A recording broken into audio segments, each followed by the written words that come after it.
We're with Mustang head football coach Cory Sauter. Coach Sauter, kind of a special day, always kind of a national holiday for college football at the Division II level, a national signing day, and just exciting to announce this class. And it was a unique fall, obviously, but you guys did a great job of doing a lot of different things recruiting-wise, and you got to be excited about today's results. Well, it is a special day for Mustang football, and this whole recruiting cycle has been a very unique one, to say the least. And back in March, when the pandemic hit, little did we know that it would take such a long-term effect with all of this. And but I tell you what, our staff really adjusted well and was able to get a lot of high-quality kids, not only on the field, but also GPA and guys that will really contribute to this university. Now, one thing, you had student athletes visit on campus, but you did a lot of unique things different this year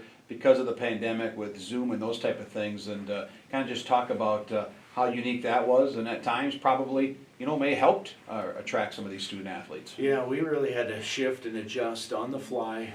One of the things that we really took advantage of was the Zoom capacity, and so we had several virtual visits that we did over the course of the recruiting cycle. We actually were able to recruit more kids and get them on those Zoom calls. We didn't have to fly them in, we didn't have to pick them up at the airport, we didn't have to do any of those things. And but the nice thing is we adjusted really well, and then obviously we were ultimately able to get kids on campus, which was a huge thing. And so some of them actually got to do both. They got to do a virtual and an on-campus, which really solidified a lot of these kids' minds in terms of Southwest is the place where they wanted to be. Of course, unique. You have some upperclassmen that will be returning in the fall for the 2021 season. Some may not, so you're trying to balance all of your numbers. How unique was that recruiting-wise at certain position groups and those type of things, where you had to kind of balance who's coming back, who's got that extra year, and bringing in a transfer or a true freshman? Yeah, no, it truly was a fluid situation, because some of the seniors we're making decisions even within the last couple weeks, and a guy like Trey Sachs, who's going to graduate here from Southwest Minnesota State with high honors and doing really well. We had to adjust our numbers. So basically, every position group, we try to hit a certain number, for each position. But even that had to change, because some guys knew they were coming back, some guys didn't know they were coming back, and some guys made quick decisions, late decisions. So that was a constant thing that we had to have that conversation as a staff, just to see where we're at, in each and every position. Of course, our fans can look at the numbers and see the positions, but was there a particular group maybe that you guys were trying to focus on for this particular class, not only for this upcoming season, but for the future as well? Well, if you take a look at the numbers, it does average out pretty well in terms of offense and defensive players. But we did emphasize defense last in our last recruiting cycle. We had quite a few guys that we brought in, especially up front on our defensive line. So we shifted a little bit more of our attention on the offensive side, especially our offensive line, and so that's been really good. I mean, we brought in quite a few big guys up front that are going to come in and compete, and some guys may even have a shot at traveling and playing for us here in 2021, which is really exciting. So I would say very holistic group. We hit every position.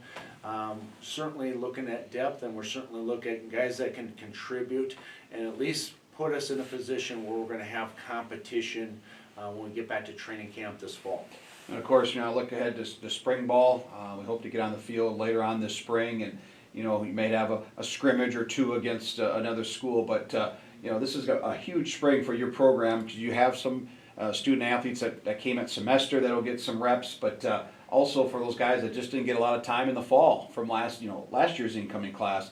This is an important spring camp coming up. Yeah, there's just so many questions right now. I mean, guys that as you mentioned, they've been on campus for a year and a half, and some of them we just don't have any team reps on. And when you think about it, by the time we play a true football game in the in the fall of 21, you're almost looking at a 2-year stretch of time. And so certainly a lot of things that we got to get back to, fundamentals, but also just evaluating, all right, what do certain guys bring to the table? And some of those things will help us make decisions in terms of what we're going to do offensively and defensively.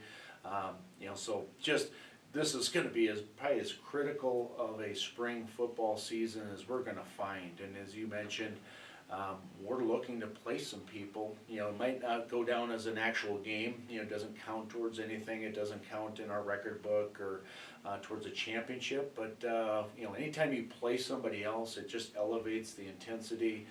It's always nice to play somebody else. We are solidifying some opponents, so that's some really just has been very positive for our kids. Just knowing, hey, we're going through our workouts, we're getting up early in the morning. At least we know we're doing it for a reason now. All right, Coach, congrats on this day, on signing day. We'll talk more once fall camp or once spring camp gets going, and then of course get ready for the 2021 season. Awesome. Thank you, Kelly. And